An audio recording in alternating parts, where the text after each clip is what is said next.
कहते हैं जब नाश मनुष्य पर छाता है तो सबसे पहले विवेक मर जाता है, और जब विवेक मर जाता है तो सत्ता के नशे में चूर गुंडे खुद को भगवान समझने लगते हैं। लेकिन पश्चिम बंगाल के हली शहर से जो तस्वीरें सामने आई वो चीख चीख कर कह रही हैं कि पाप का घड़ा जब भरता है तो वो बीच चौराहे पर ही फूटता है। जरा इन तस्वीरों को ध्यान से देखिए।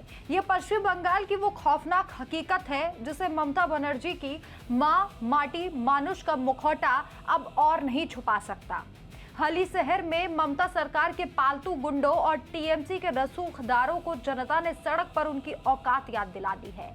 म्यूनिसिपैलिटी चेयरमैन का भाई जो कल तक खुद को इलाके का खुदा समझता था, आज जनता के जूतों, बेल्टों और अंडों की बौछार के सामने धुंध दबाए भाग रहा है।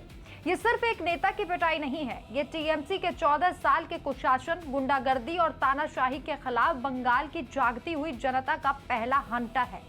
इस वीडियो को शेयर करते हुए एक यूजर ने लिखा, पश्चिम बंगाल में लोगों का गुस्सा फूट पड़ा। टीएमसी के एक नेता जो कथित तौर पर हली शहर के चेयरमैन के भाई हैं, उनको लोगों के गुस्से का सामना करना पड़ा। कटमनी वसूलने और महिलाओं को परेशान और उनके साथ बदसलूकी करने के आरोपों के कारण स्थानीय लोगों ने अंडों, बेल्ट और जूतों से उनका स्वागत किया। अब जरा सोचिए और इन तस्वीरों को देखते हुए सोचिएगा कि 14 साल से बंगाल की रगों का खून चूसा जा रहा था।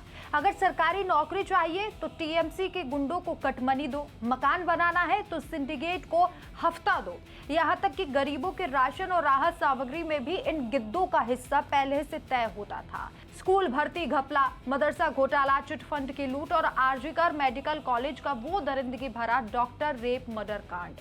बंगाल की जनता इन जख्मों को भूली नहीं है। ममता बनर्जी के राज में जहां गुंडे ऐश कर रहे थे, वहीं बंगाल की बेटियां अपने ही घर में असुरक्षित महसूस कर रही थी। सहन शक्ति की सीमा पार हुई तो आज वही महिलाएं शेरनी बनकर सड़क पर उतर आई हैं। हमेशा की तरह टीएमसी इस सरेआम हुई फजीहत को विपक्षी साजिश या फिर बाहरी भड़कावा कहकर पल्ला झाड़ने की नौटंकी करेगी। लेकिन ये वीडियो गवाह है, सबूत ऑन कैमरा है। जब सिस्टम अंधा हो जाए, पुलिस चमचागिरी में व्यस्त हो जाए और अदालत के फैसलों को सत्ता की ताकत से दबाया जाने लगे, तो जनता खुद इंसाफ के लिए सड़क पर उतरती है। हली शहर की ये आग अब पूरे बंगाल में फैलने वाली है। सत्ता का नशा परमानेंट नहीं होता। जिन गुंडों के दम पर राज चलाया, आज जनता उन्हीं गुंडों के पुराने पापों का हिसाब सूद समेत वसूल रही है। हली शहर की ये तस्वीर टीएमसी के ताबूत में वो आखिरी कील साबित हो सकती है जो ममता बनर्जी के बचे कुचे किले को भी ढहा दे। ये ममता सरकार के लिए सबसे बड़ी और आखिरी चेतावनी है। अगर अब भी इन वसूलीबाजों और अत्याचारियों पर लगाम नहीं कसी गई तो याद रखिए, अभी तो सिर्फ एक घड़ा छलका है।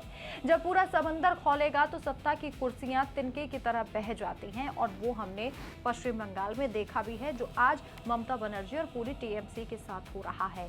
और डूबते हुए जहाज को देखकर सभी ममता बनर्जी का साथ भी छोड़ रहे हैं। हालांकि भीड़ को कानून को हाथ में लेने की जरूरत नहीं है, हम भी हिंसा के पक्ष में नहीं है, लेकिन लोगों का कहना है कि उनका ये 14 सालों का रोष है जो अब सामने आ रहा है। उनको जो दर्द दिया गया था, अब उसी दर्द से इन टीएमसी के गुंडों को वो ये बताना चाहते हैं कि कितना रोष होता है, कितना दुख होता है, कितनी पीड़ा पहुंचती है जब आपका हिस्सा कोई और खा जाता है, और जब आपसे कमीशन लिया जाता है, आपकी दुखती रगों को दबाया जाता है। इस खबर पर आपकी क्या राय है? कमेंट करके अपनी राय जरूर बताएं। नमस्कार।